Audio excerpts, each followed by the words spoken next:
Here we go. Record on. Oh! And we're recording. I didn't even realize. I pressed the button. You press the button, baby. Push. You can front, baby. Pushing Loosen up on the my butt. Hey, good morning. Good morning. And good morning. And good afternoon. And good morning. Good evening. And good morning. And good night. It's actually good afternoon where we are. It's good afternoon, but why does it feel like it's good morning for us? Because we went to bed at 4:30. That's right, not because we went out partying, because Oh yeah, we did. that is never going to happen. But because You're too far from me. I need you closer. Oh, squishy. So that's the cool thing. Now, first of all, before I explain you why we were in bed so late, you can watch us on YouTube. And the people watching us on YouTube, hey, now you can see that when she says I need you closer, she means it. I want to feel your shoulders. She's coming for it. You know, that is one of the first lessons I learned whenever I did something on TV. As they said that you have to be so much closer than you think. Because you're fitting into a very small space on camera. So when you talk to people, it really needs to be right in their space.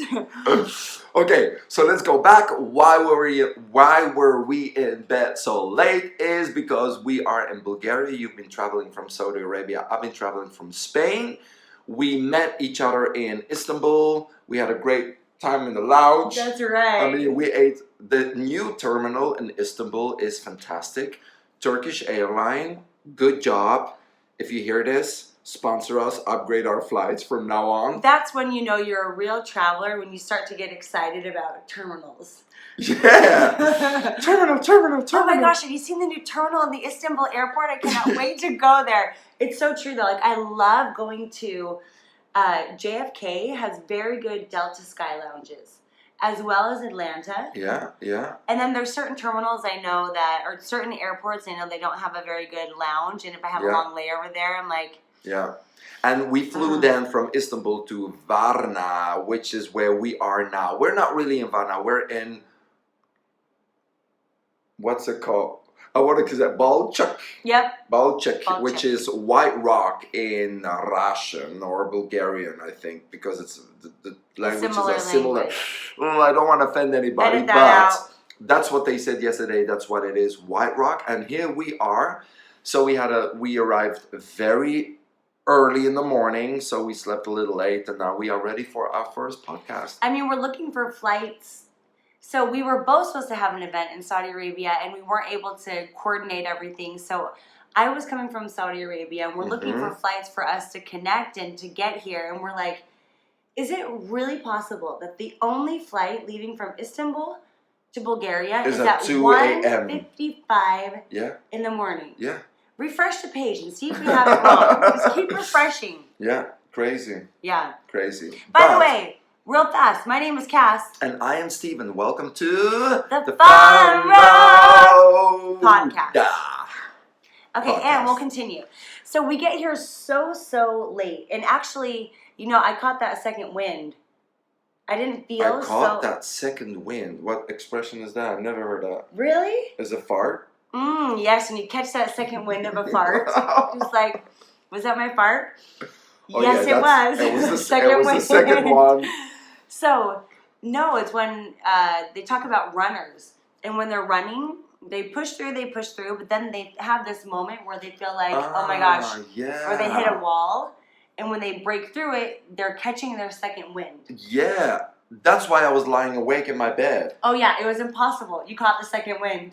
Oh yeah, I was like, I am ready to start a new day at 5 a.m. Yeah. Didn't sleep the whole night. It was crazy. And then I fell asleep. I woke up in a disaster. I know. So Steve calls me. He said, okay, I'm going to be there. First thing, I'm going to be in your room in 5 minutes, and let's record a podcast. And I did FaceTime, and I had one eye like this. I always have one eye that's awake in the morning and one eye that's not. I cannot. Wait. No. You do? Hello? I always have one eye that is more closed than the other one. This one. I walk around my house literally like this, though. Like one eye, I cannot open both of them. So I can do one, and then I can shift to the other, and then I can shift back. But I was so tired when I woke up, and now I feel fresh. Which is actually the subject of today. Not feeling fresh, but the subject is today. What do you do when you wake up in the morning and you gotta do stuff that you don't feel like doing? Yeah, there's so many people who say, I'm just not a morning person. And I really, it's almost like a scratch on the chalkboard when people just say, I'm just not that person. I'm not that person. That's not me. Because I feel like that is just putting the stamp on the possibility of growth. Yeah, it's like no growth from here. Yeah. And I think that the reason people wake up... Or an easy excuse. Yeah, oh yeah. I used to, one of my friends used to be like, yeah, well, I'm just a bitch like that. Really? Is that how you want to be? Is that really? Really? Yeah, I'm just not nice. Really? Oh, that's a cheap excuse right? to be unfriendly the whole day long. Yeah, I mean, I'm not close with them anymore, clearly, because I'm like, that's rather than being like, no, I'm a friendly person. Yeah, just, I'm not like that. I'm not friendly like that. I'm just bitchy. Ugh. Weird. So I think that is one of the things that happens is you wake up and you're just thinking,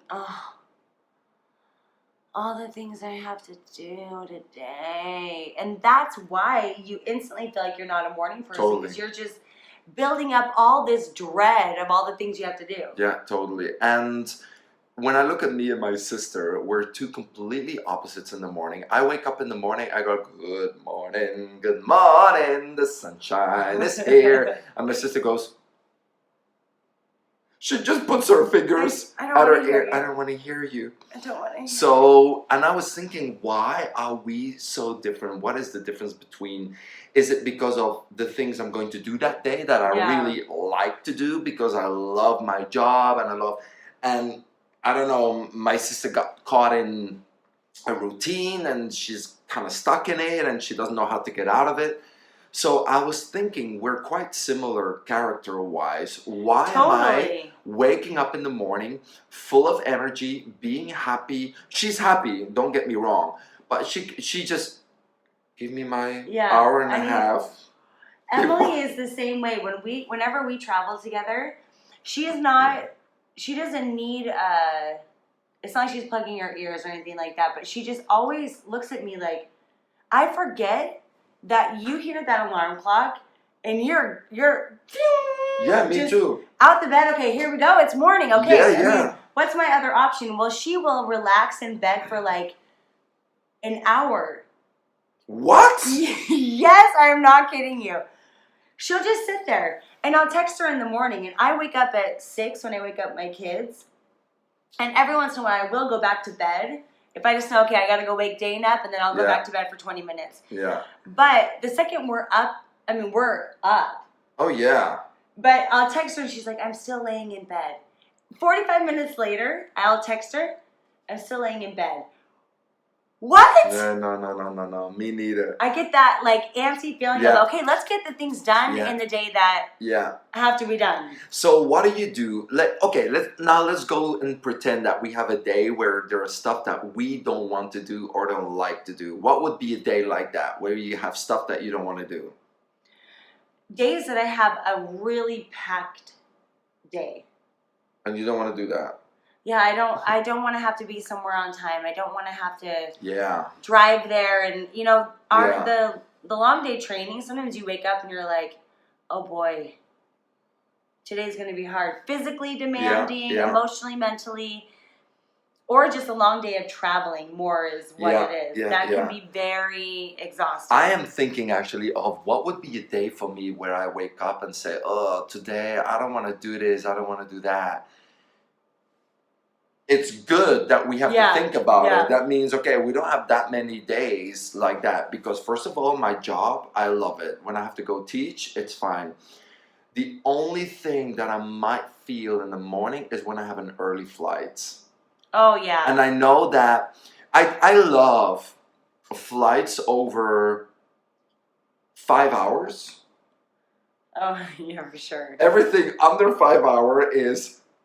Don't get comfortable. The flight is not going to be comfortable. You won't have the. So when I know I gotta wake up early, and I know 1 hour and a half later I'll be in a comfortable seat and I can sleep, I'm fine. When I know I gotta fly, for example, I fly up to Stockholm, which is a 4-hour flight. 4 hours is the worst. It's like not enough time to really nap. No, you don't kick off your shoes. It's not the napping flight. It's the planes are not the more luxury planes for the long distance space. with a plane. No food, and horrible. When I know that's when I have a bad morning. And also when it's that time of a flight, the snacks, the announcements, there's not enough space to sleep or rest in between all the snacks and the announcements. I mean, the problems we have. I'm going to challenge your thought here because I don't think it's in the morning that you actually feel that. I think it's the night before. Because I see you start to panic. The night before, oh my gosh, I got to get to sleep. No, Cass, I got to go to bed right now. No. I'm going to have this much for sleep sure. and I think. For sure. I know for myself, sleep is something, when don't worry about the age. When you're a certain age, you know exactly what are the things that you need, that you cannot eat, that you can't eat, that you will feel good. Yeah. And I know that if I do not have enough sleep, game over the next day. And I'm a very hard sleeper. So the moment I know I'm not going to have enough sleep, it starts rolling into that's why, for example, when tomorrow morning, so I was already kind of falling asleep, and you text me this night at 5 o'clock, what's the plan for tomorrow? And I'm like, the moment I say I'm going to put an alarm, I'm going to plan, game over. Yeah. My mind says, okay, you wake up at 11:30, going to bed at 5, that means you have 6 hours and a half, game over. Oh yeah, I saw it was delivered. Oh no. No. He's not going to give me an answer. It was more of like we're just sleeping until we wake up, or are you thinking, okay, by noon we need to be awake? And I said, I'm not going to do it, and I still woke up at 11 o'clock and I slept. So for me, it's more... I set my alarm. I knew I was going to be goner. So, goner? I was going to be goner. So you are a morning person. I am a morning person. So maybe you are also not a night person. No, by the time the nighttime comes, I'm like... Oh, is she gone? Yeah, by 9:30, when my kids come in the room, I'm like, I am done. Niceness, meter, 0. Nice mom is over, and they all see it, and Brian goes, oh no. Oh no, guys. Mom's done. Mom's done.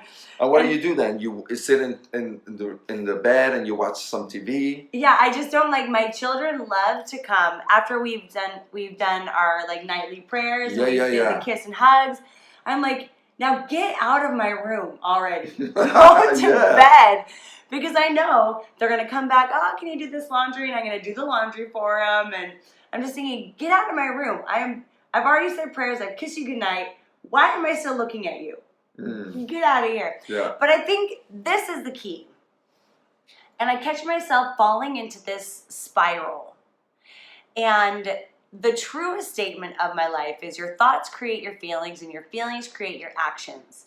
So if you're thinking, oh my gosh, all the things I have to do today, you actually spend so much more time complaining about it and dreading it than actually saying, okay, these are things I'm going to get done. I'm going to see how fast I can get them done.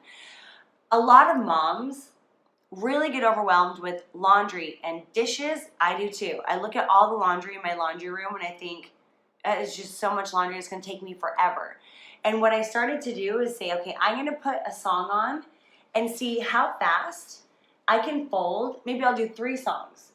And by the time these 3 songs are done, I'm going to see how much I can get done in 3 songs. Yeah. Just 3 songs and just make it almost like your own little competition, a little game. Yeah. Because those little tasks, the ones that we don't want to do, actually don't take that much time. No. I think we talked about this before when people are saying, when they want a new routine and they say, okay, I got to start working out. There's a lot of research behind saying, I'm going to go on a walk for 2 minutes. Because if you actually minimize it to a very small amount, once you're in it, you can continue. Totally. And that's my strategy.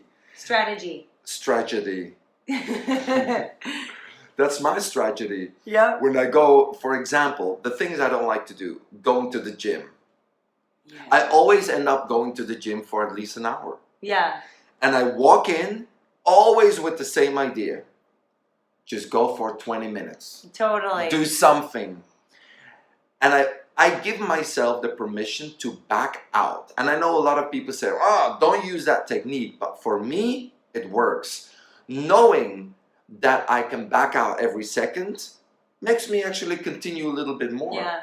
So I always say, so now I'm going to compare it to the gym, and then I'm going to compare it to daily life. In the gym, I said, okay, you know what?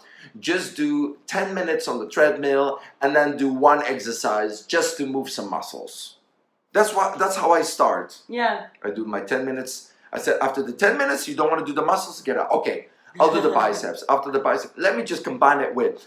And giving myself the possibility to stop after every single exercise makes me actually move on. If I tell myself, no, you gotta go 1 hour, you gotta do 12 exercises, makes it harder for me. Daily life, same thing. I gotta do some stuff at my house. I gotta do the dishes and the laundry, and I gotta clean up, and I said, you know what? Dishes, full. I said, just start organizing the dishes. Yeah, and then once you're in it, you're like, just okay, this is not a big deal. Organize it. Rinse them a little bit better. Okay, 5 minutes later, dishes are done. Okay, laundry. You know what? Just separate the laundry. Do the color, do the white. They're in the machine already. That's how when I started doing baskets, okay, all of Brian's laundry, Bridget's laundry, Dane's laundry, and I mean, just to set the record straight, Brian has what they call folding parties while I'm gone. And he's like, come on, kids, we're having a folding party. And everybody has to fold all the laundry. So Brian really does so much of it. But when I'm home and I see it stacking up as a house of 4 people does. Oh my God. I don't know how you guys do it with 4. No, and you want to know what makes me so mad is I look and when I do their laundry and I see a folded shirt in their dirty clothes. I want to How does that even happen? They just say, oh, and then they set it down, and then when they're cleaning their room, they grab it and they throw it on there. And so I'll bring it to them. Why is this folded from your basket? Oh, God, yeah. Why on earth am I rewashing and refolding your laundry? That's clean clothes. Yeah. But once I get it into baskets, then I think, okay, but that is something I do when I get home from a trip. I immediately unpack. Oh, yeah, me too. I get everything out of that laundry. Same for me. Out of that luggage. Same for me. Luggage, boom, boom, boom. And you know my flat is very small. Very small. So once I put a bag there, you gotta clean it up. Open it, boom, boom, boom, boom, boom, boom, boom, get it all done. Yeah, there's certain things that. So one of the joys of being a mom, I think, is learning the lessons that you have to learn yourself. Because I hear myself teaching my kids it. Or teaching the lessons that you need to learn yourself. Exactly. Yeah. So I tell my kids, you guys, the best tool that you can use in life is learning how to do the things that you don't want to do with a smile. Because that is almost everything. Because you can talk yourself in or out of almost anything. So that's when I'm getting on a flight. Okay, I'm learning how to do the things I don't really want to do, but with a smile, so that I can enjoy the process of life, because life is short. Yeah. And when you really think about all the amazing blessings and all the amazing things in your life, it's really, when you come from a place of gratitude, it's like, okay, I can really handle anything. There's so many different situations that I would not prefer. Yeah. And you know, for me, what a life lesson that I think of is sometimes life is like paying bills. Expensive.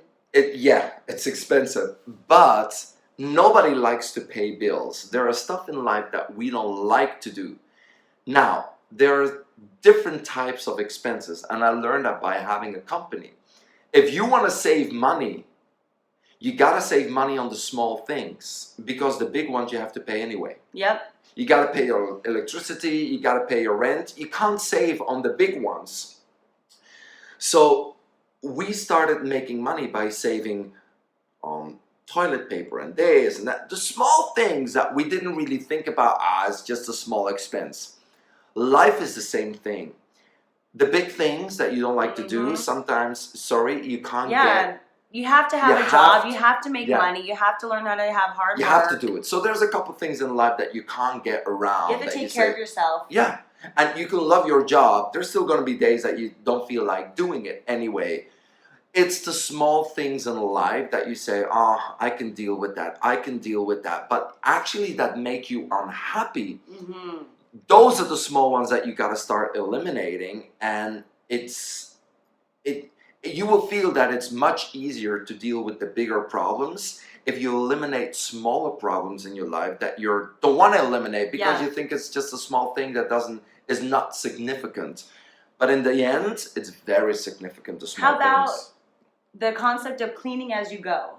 Yeah. So when you take off your clothes, I like to undress in my closet because then I can know immediately, okay, is this dirty or not? If it's not dirty, I'm going to hang it up. Yeah. If it's dirty, it goes in the laundry basket rather than making a pile on the floor that I then have to sort later. So if you're cleaning as you go, you're taking up one step at a time. Same with your car. Every time you get out of your car, take some trash with you. You're cleaning as you go rather than just feeling like you just got into this dump and you're feeling overwhelmed. Exactly. Doing the small things along the way, changing your mindset as you go, taking care of your body, doing things that you know are going to make you happier. Yeah. Because the bigger picture of it all is so much more fulfilling. Because we're going to the gym today, and I'm sure both of us would go like, We're waiting for the other person to say, we shouldn't go, right? But, you know what we said? We said, oh, we're going to the gym. Oh, yeah, it's happening. Yeah. Oh, we're doing it. It's done. So we already put ourselves in the mind, mindset of we are doing it, even if we don't feel like, and we just change the mindset. Okay, it's going to be cool. We're going to do it, and it's good for us. So it's all about small adjustments, and I believe that life, you get to choose what little problems that you can fix.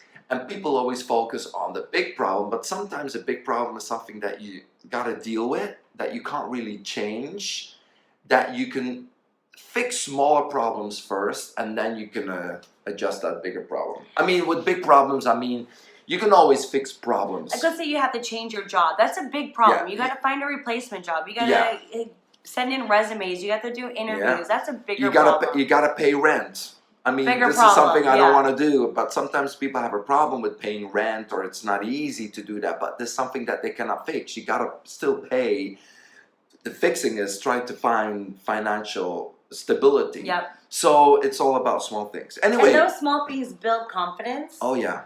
Because when you see yourself doing positive things throughout the day, your mind is so good at proving itself correct. Mm-hmm. So if you're doing little things and cleaning up as you go and little check mark here, little check mark here, you then are in a solution-based mindset. Yeah. I think it's very important to focus on the good that is in your life. Don't complain about music and food and people and red lights and traffic. Look at the things that you're complaining about, and those might be the first thing that you eliminate out of your life. Yeah. So that you start to see, wow, isn't this an amazing life? Yeah, that's true. I have great people in my life. I'm healthy. Yeah. I mean, there's certain things that we just take for granted. Just waking up and bouncing out of bed and having a bed to sleep in. I mean, just the little things. Yeah. That bed last night was so comfortable. And I laid in that bed and I just thought... I wonder if I should turn the camera so people can see it. No, well... It's such a cute, darling room. Look at that with the pink wall. I came in here and I thought, oh my gosh, this is such a girly room, and the floral bedspread. Yeah. And last night I was cold, but I was grateful for the AC and I had turned it cold. But then I went and I found another blanket. I thought, oh, same thing. I did the same thing. I mean, and I thought, oh, this is amazing. Now I have another blanket, and kind of just looking at the way you word very, very little things in your life of, wow, I'm so grateful. This bed is so amazing. We're looking at a little hill with beautiful Bulgarian houses on it, and we're not going to switch the camera so you can't see it. But here is our question. We want you, first of all, to go on social media and tag My Fun Road. So hashtag My Fun Road while you are doing things that you hear from our podcast, when you wake up in the morning and you're dancing around or you're not having a good day, you can make it sarcastic, make a picture saying in the morning, I'm not a morning person, my fun road. Something like that. So don't forget to do that online on your social media because we want to see all those hashtags. And so hashtag my fun road. I just did a post about that where I was dancing dorky. Yeah, I saw dancing that. ugly in front of my nephews. Yeah. And they were just not buying it. And I thought, ooh, I'm going to keep going until I get them in the mood. Yeah. And just changing the chemistry of your body. Yeah. Even when you get out of bed, look at your posture. Look at the way you walk and the way you hold your head. And those tiny things, you guys, make such a difference. A good friend. At least they make a difference for us. Exactly. And this is what the last thing I want to say, because I wanted to say if you can change their mood. When somebody is unfriendly to me, most people will react unfriendly and unfriendly, and it just stays a negative situation. I will be so friendly and nice until I turn them around, until they start smiling and being friendly. Yep. I will not wait and go into the story of being negative. I will be so friendly. Oh, thank you so much. So I turn them around and they will realize that, oh my God, I've been maybe... Did I tell you the story when I went to McDonald's and I was in line, I was going to get a salad during a lunch break. And the girl at the cash register was so rude to all of the customers before me. And I'm waiting to get to her. And I'm thinking, oh, this girl is not having it. Why can't I think of the McDonald's slogan right now? I'm loving it. Thank you. So she's wearing this hat and it says, I'm loving it on it. And I walk up to her. Oh, you're not loving it. I said, are you loving it today? And she looked up to me with the biggest smile and started laughing. And she actually, it's amazing how what her face reflected to me was such a resting bitch face. Yeah. And I immediately thought, oh, this girl, she's not loving it. So when I went to her and I tried to joke with her, and I saw how immediately she just turned it around, and then she became super, super talkative, and I thought, oh, I got to get out of here. Can you just take my order, please? I'm really on a time frame here. But it's amazing the things that we can do with the power of positivity. Exactly. And that's what we're going to end with. Don't forget to go online to kassandsteve.com, thefunroad.com. We have an event coming up in Boston, so go online. October 20th. October 20 in Boston area. So if you live in that area, or even if you live in another country, you can always fly there. All details online. Click on live events, and there you will see it. Yep, it's at the Renaissance Waterfront, I think is what it's called. So it's going to be really, really cool. And I hope that we are able to stay an extra day in Boston and be able to see some of that history. We'll do that. We'll do that. It's amazing. And we can't tell you anything yet, but we have big plans coming up, and that's all we're going to say. Yep. Get ready, guys. Bye now. Bye. Goodbye. Bye. Bye. Bye, lady. Bye, lady.